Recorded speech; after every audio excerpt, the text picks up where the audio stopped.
How do you take an idea, nurture it, and turn it into a thriving body of thought leadership?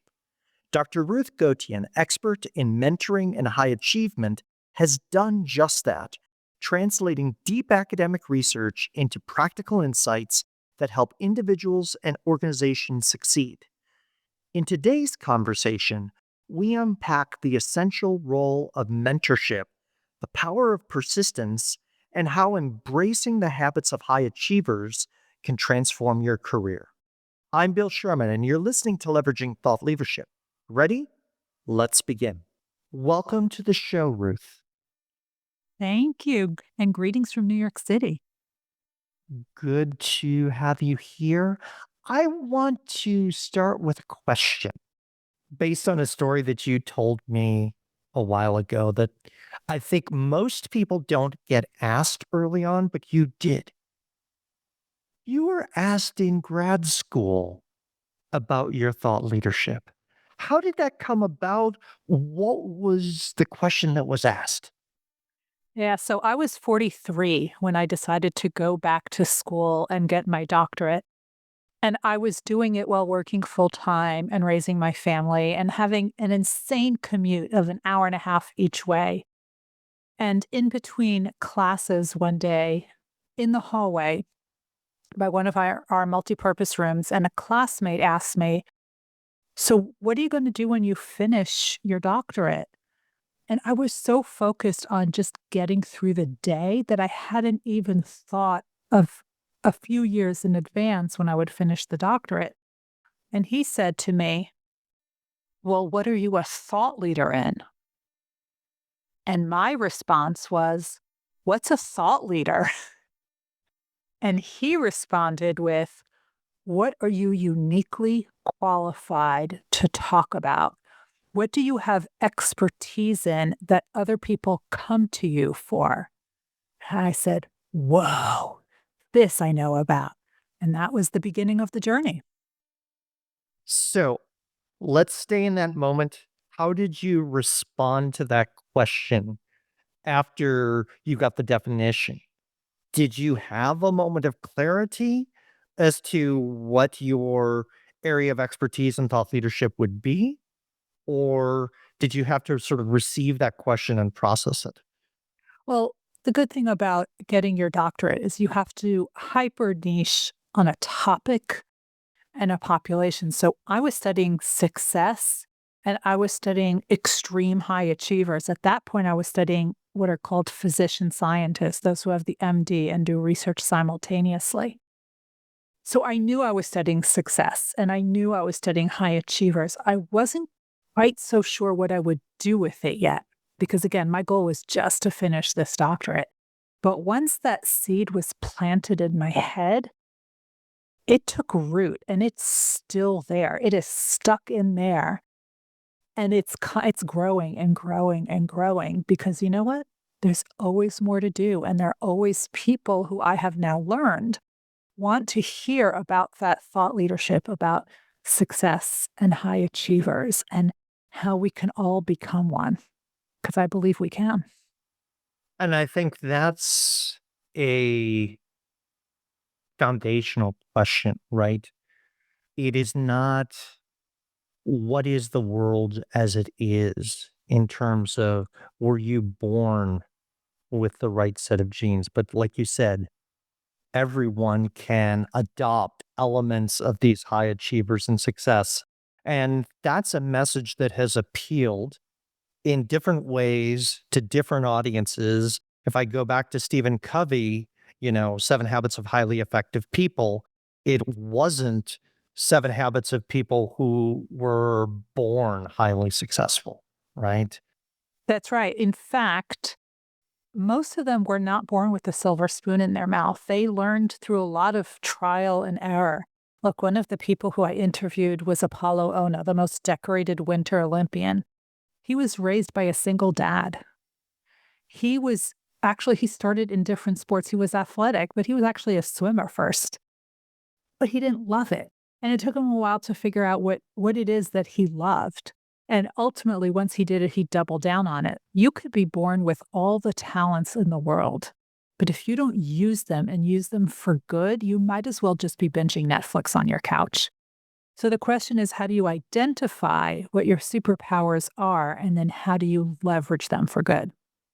So let's stay there on the silver spoon and responding to adversity, right?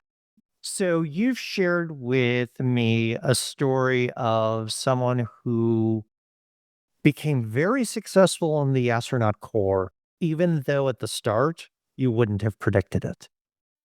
Yeah, it was a very, very bumpy road. And you're talking about Dr. Peggy Whitson.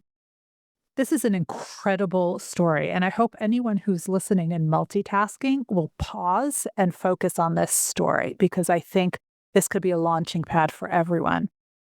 Dr. Peggy Whitson is a biochemist. She worked in a lab.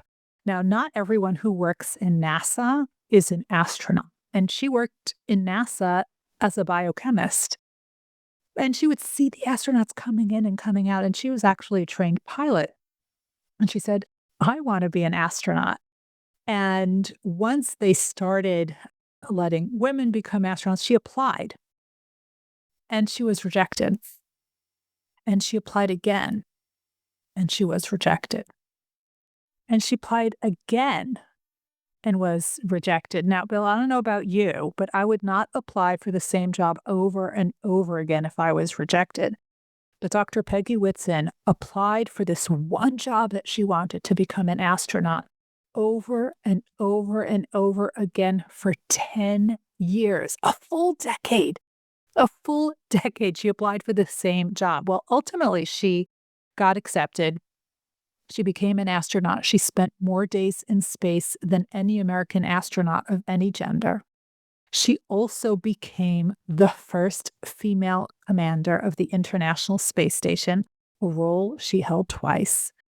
And ultimately, this woman who was rejected for a decade from the role she wanted most of being an astronaut, ultimately went on to become NASA's chief astronaut. So that is to me one of the most incredible stories. Now, what is so fascinating was I asked her, I said, Dr. Whitson, why don't you just give up? Because nobody would blame you. No one in their right mind applies for the same job over and over and over again, especially while they're still working at the organization. I mean, they're saying they don't want you. And she said to me, the question was never if I was going to become an astronaut. The question was how. What do I have to prove to them that I haven't figured out yet?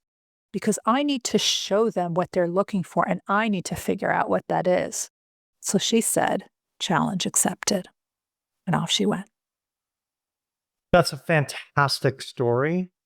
And you've talked about ambition. And I think one of the things from that story is you could say there's ambition there. There's also focus and discipline.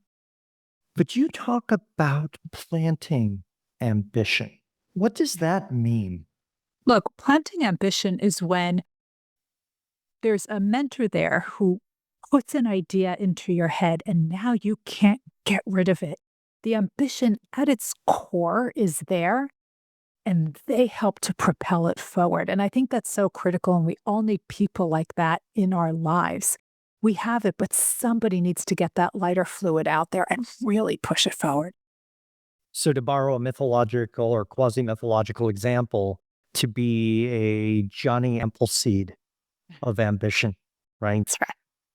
And I think about your example of a grad school colleague who asked you, what are you a thought leader in? Because that seems to me that was an example of someone who was not in a formal mentorship role, but Yeah, produced a question that planted ambition in you. absolutely. And that's what peer mentors are all about. These are people who are at your level. They're going through what you're going through. They can understand what you're going through. They might be a step ahead, they might be a step behind, they might be at your level, something that I call friend-tors. But they can ask you questions and you don't even need to have the answer for it yet. Mhm. He certainly didn't know what my thought leadership was. I didn't know what it was, but it got me thinking about it and it got me planning for the future. And that, I think, when someone plants that seed, as we said, planting that ambition, now you got to take it and run with it. So, an aside question, that friend who asked you the question, are they practicing thought leadership now? Or was that a well timed question that just landed with you? That person is off in Hollywood now. Understood. Different form and different journey.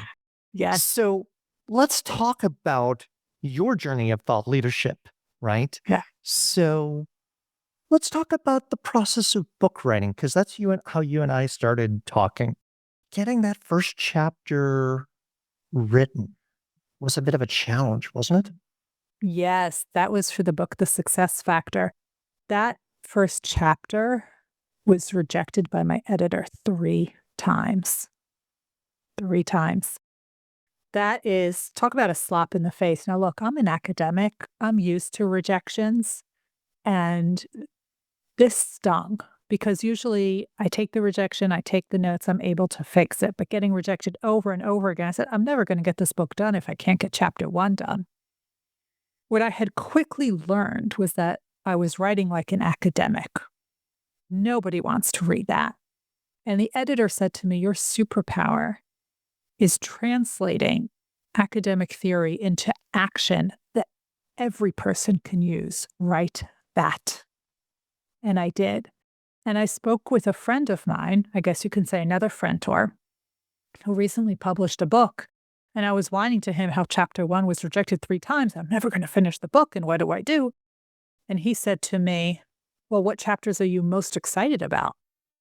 I said, oh, that would be chapter 4 through 7 when I talk about the 4 markers of success. And he said, start there. I said, I don't need to start with chapter one. He said, it'll get published in order, but you don't need to write it in order. So I started with chapters 4 through 7, and then I finished 8 through 10. And then I went back to chapters 1 through 3. And at that point, they wrote themselves because I was so ingrained and I figured out how to write in this style that I was less accustomed to at that time. By that point, it flowed so easily.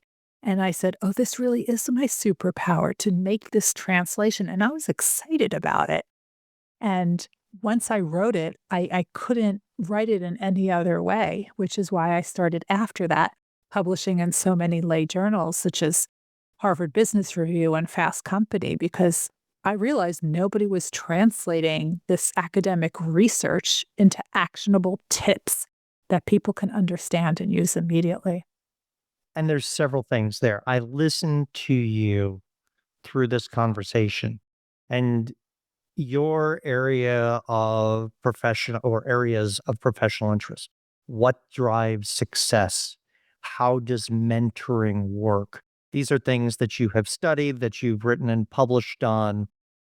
Enter into this conversation with a level of energy and joy. They're woven through your examples, right? Mm. And I think there is a distinction on that academic practitioner divide where there are some of us who will start with a Google Scholar search or an online search to see PubMed. what can I find in terms of what's the lit out there.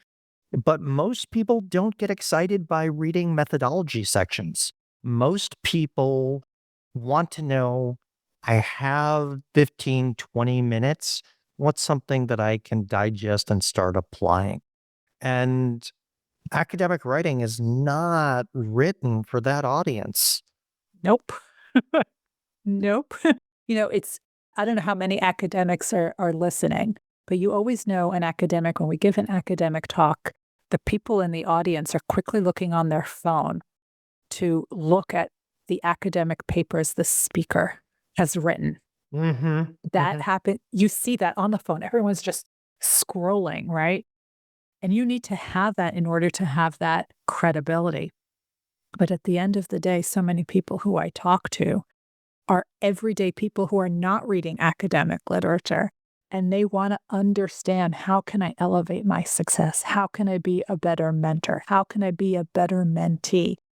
and being able to share that with people so that they can improve in their own professional journey and they can create their own thought leadership is one of the most inspiring things I've ever been able to do. And the more people that I am able to reach that way, that's that ripple effect we all want to have, right? So I suppose there are the academics who are lit up by doing the actual research, right? Forming the hypothesis, figuring out how they're going to test it, tease out the confounds and all of that, and come up with something that advances knowledge. Or sometimes it confirms what we know instinctively, but we didn't have data for That's it. right. And Yeah. adding to the discussion, you seem to have taken delight in the role of being that translator and impacting an audience of non-academic practitioners. What does Yeah. that light up within you?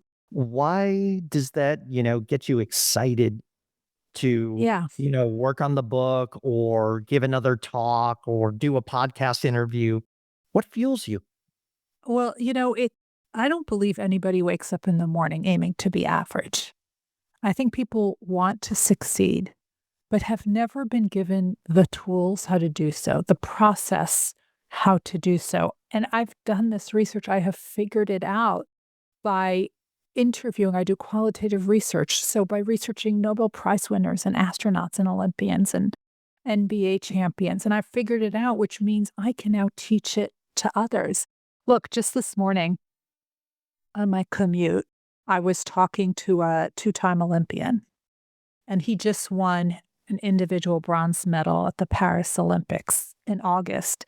And this was while we were texting, this was our first phone conversation since the Olympics. And I said, "Oh, congratulations on your medal." And I said to him, "What's the next goal?" Now, to most people, that would say, wait a minute, he has just won the Olympic medal 2 months ago. Let it sink in. Let him process it all. And I said, but I know high achievers. On Mhm. his flight home, he was already thinking about his next goal. That Olympic medal was in the past. Now it's time to think about the future. And I knew it. And of course, we started discussing about his next goal, et cetera, et cetera. And that's why, if you talk to Olympians, they don't have their medals on display. It's usually tucked away somewhere. Being able to share that with other people, share those stories, because so often people see the success, those medals, but they don't see the work that goes into it. I have a very unique opportunity to see the work that goes into getting the medal, the frustrations, the opportunities, the mindset. And if I can share that with other people who, someone who got rejected by a job that they wanted, and I said, reapply, apply again. Because if Dr. Peggy Whitsing can apply for the same job for 10 years, you can too. And the Olympian who I spoke to today didn't get an individual medal at the last Olympics. He got a team medal. This time, he got an individual one. So there's always more to do. There's so many lessons from these incredible people. And it's my privilege to be able to share it with people. And as excited as I get about it, I know their face lights up when they see anything as possible. There just needs to be a process to be able to do it. And I'm happy to share that process with people.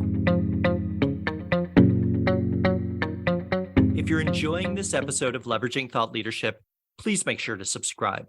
If you'd like to help spread the word about our podcast, please leave a 5-star review at ratethispodcast.com/LTL and share it with your friends. We're available on Apple Podcasts and on all major listening apps, as well as thoughtleadershipleverage.com/podcasts.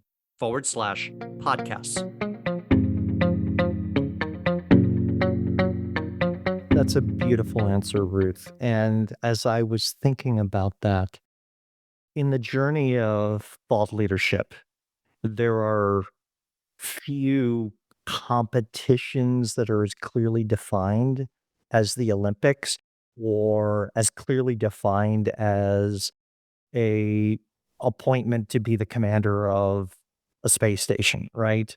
we take our wins and our moments of success differently and have to carry them to sustain us. And on a note of personal experience, the one thought that came to me, it's not related to thought leadership, but it relates to that persistence. 2014, I was diagnosed with heart failure and I couldn't walk across a room. Oy. And fortunately, through good medical treatment, as well as then a pacemaker implant and a whole lot of persistence, I was able to run my first 5K. I'm now, as of November 3rd in 2024, running my first full marathon. But here's the thing. If you ask me which of my race medals, as I've stepped up from first 5K all the way up, I think the one that's going to hold place of privilege for me and the one that I am most proud of is not the couch to 5K, but the hospital bed to 5K. Oh, yes. And so there's value in the signifiers that we assign meaning to. And I think one of the things that I take from this conversation is not only the perseverance, but recognize what fuels you and be able to engage with that, even if it doesn't mean anything to anyone else. That's right. That's right. It's a personal journey, isn't it? Yeah. And you need to find people who, as I said, will be that turbo booster for you and really push you forward and not be envious of your success, but be encouraged by it. And there's a big difference. And I think having those people around you is so critical. Look, we each need to have our own goals. No one else can define our goals but us. And we also have to decide it's our decision when to walk away from it. That goal is no longer fitting for me. And there should be goals that are no longer fitting for you because you're not the same person at 40 that you were at 20. So your goals that Yes. probably don't fit when you were 40, right? You Hearing a little bit of possible. I'm hearing a little bit of Marie Kondo. This goal no longer brings me joy. But it's true though, right? Right, right. So, and I love the example of especially like the early question that you were asked of where is your area of thought leadership that has fueled you? Okay. One of the things that I think also thought leaders don't have support on, or people who practice thought leadership, are people who understand what the journey is. And you wind up doing a lot of hand waving towards friends and family. And they're like, oh, you write books. I guess I'm going to support you on your next book. And it's like, that's part of what I do, but that's not all of what I do. That's right. That's right. That book is really a big business card. Because part of the thought leadership is creating content that's digestible, that people can understand. And I believe that sharing content and education should be democratized, which is why I really push to share it in different formats. So I don't just mean the book should be in print and an e-reader and Audible. Absolutely, it should. But for those who don't want to or can't or don't have the time to read a full book, there are articles, there are podcast interviews. I've done LinkedIn Learning courses. I've done webinars. There's so many things. If you want to learn, there's thousands of books, articles, webinars, and podcasts that I have done since my friend asked me, what is your thought leadership? So it is out there for those that want to take it in. I've put it all out there for you. Now the question is, what are you going to do with it? Absolutely. And I That's to think you. one of the ways that I identify someone who is actively practicing thought leadership is they are constantly sharing their insights with others from a Yes. place of persistence, passion, and generosity, right? Yes. That it is in many ways getting the ideas into the hands who need them. Because if you truly believe you have an idea that can make lives better for individuals or organizations and teams or patients or wherever you're defining your audience, it's hard to stay silent. Yeah. Yeah. And people want to learn, which is Right. why I'm excited that I can put this all out in print form and LinkedIn Learning courses and whatever, but I can also go into organizations and give keynotes and the workshops and teach people and have them ask me questions live because that is fun. And sometimes I know the answer and sometimes we need to work it out together. That's really cool. Yeah. So I want to ask you a couple of questions here. When we started this conversation today, you told me about a bit of recognition that you had heard about today. Okay. And I know this is sort of like asking, the Olympian about their medal, but I'm going to do that as set up for the following question. So, what recognition did you receive today? What did you hear about? I just found out that my latest book, Financial Times Guide to Mentoring, which I wrote with Andy Lapata, that it was shortlisted for one of the top 10 leadership books in the world. So, as someone who got her doctorate in adult learning and leadership and wanted to make her mark and get that thought leadership out there, to have the book that Andy and I put our heart and soul into and worked so hard. And by the way, we live in 2 different continents. Being able to get that out there and have it recognized with being a shortlisted as one of the top leadership books in the world, I'm still blowing my mind. I'm not ready to say what my next goal is. I'll come to Right. I think. It's the moment on the podium, like you Yes. said for the Olympian, Yes. they're thinking about it on the flight home, but Yes. there's a moment to celebrate, right? I am still in that celebratory mood, and we still have, the finals. Yeah, exactly. So, what I would say is if I were to come back to you a few weeks or a month later and I were to ask you, what challenges do you want to tackle next with your thought leadership? And I'm not asking you that question now, but I think based on the themes of today's conversation, you would have an answer that would be clear on that. You'd be moving on to the. Oh, you do? I have an Okay. answer. Yes. Are you comfortable sharing?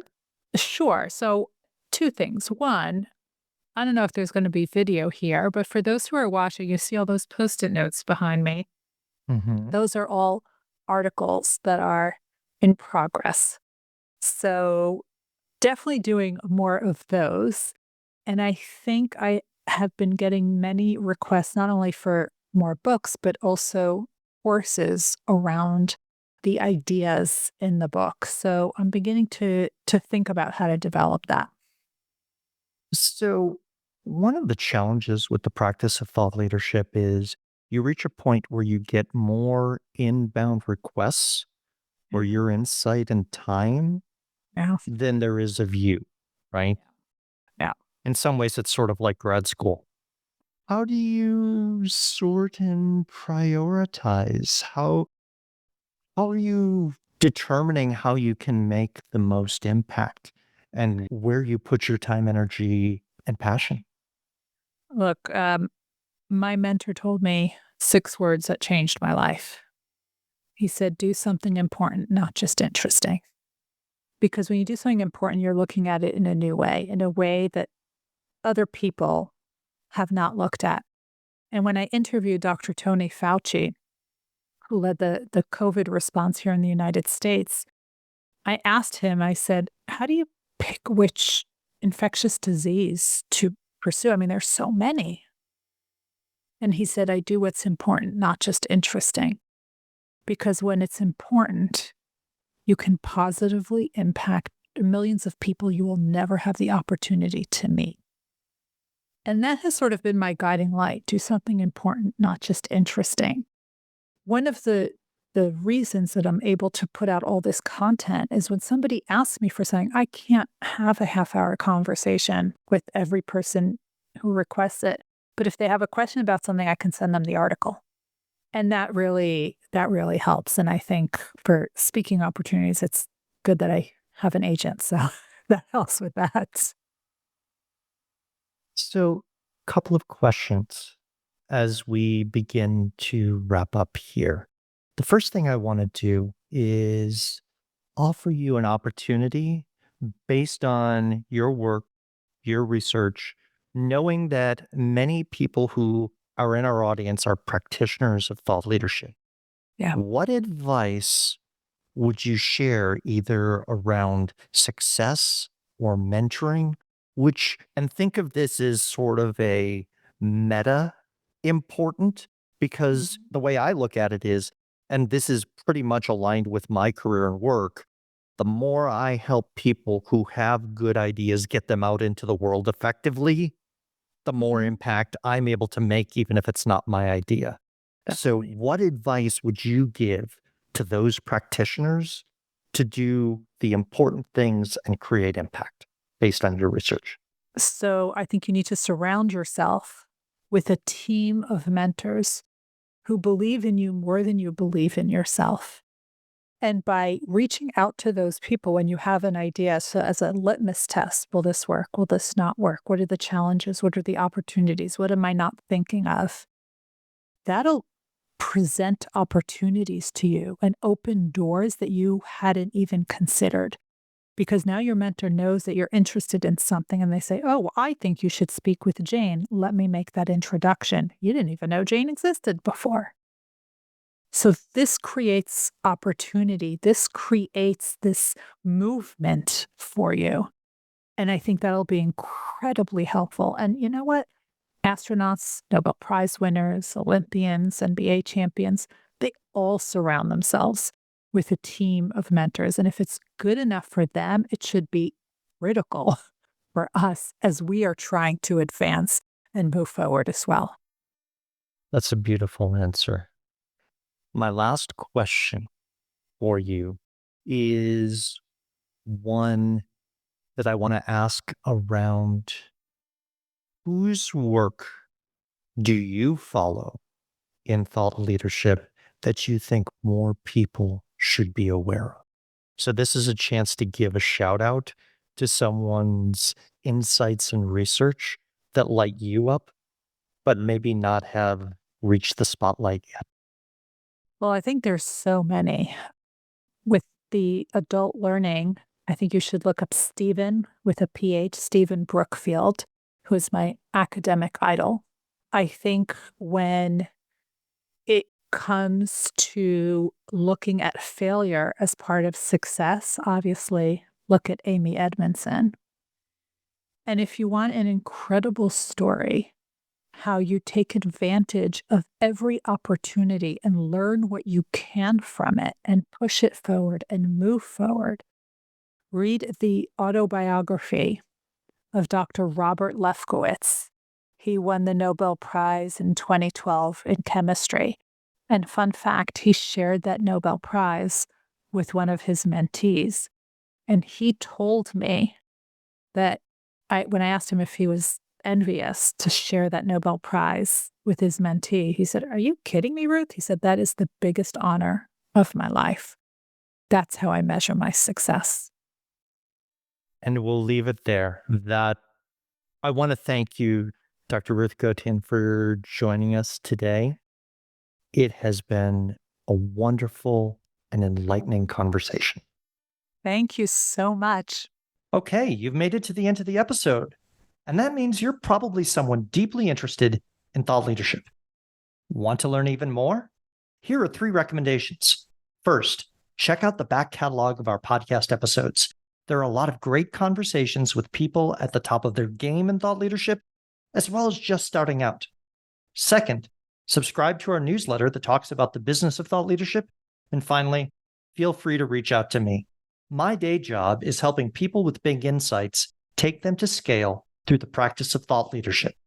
Maybe you're looking for strategy, or maybe you want to polish up your ideas, or even create new products and offerings. I'd love to chat with you. Thanks for listening.